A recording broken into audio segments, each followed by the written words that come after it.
高雄今年争取到中央1.64亿的经费，针对82个定定发生事故的路口进行改善工程。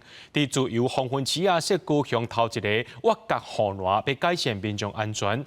不过，民众认为讲，也是有真侪乌多摆徛伫人行道顶悬，而真侪违规停伫无障碍通道。若这款的情形呢，警察拢无啥爱抓。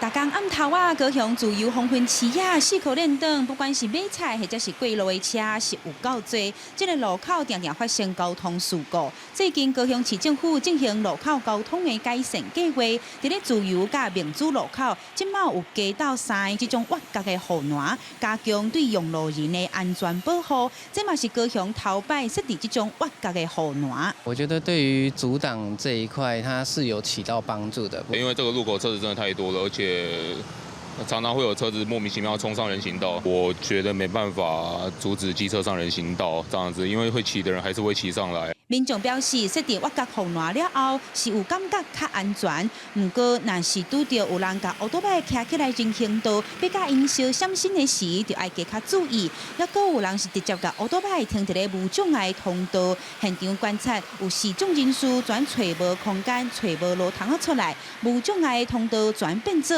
有障碍。 就是要找很久，所以我才会觉得说比较伤脑筋的地方就是在这边。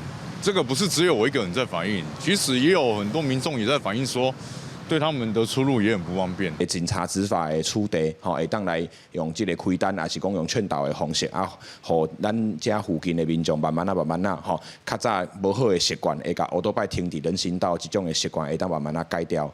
中央分局表示，今年1月份到8月份，伫自由黄昏市四周围处地违规的停车案件，就有45件，乌多摆徛起来人行道的有12件。新的挖角护栏效果啥款，就搁爱观察。也若地方的民众是期待警方会当更加积极来处理违规的行为，互用路人一个真正安全的路。记者邱昭勇高雄报道。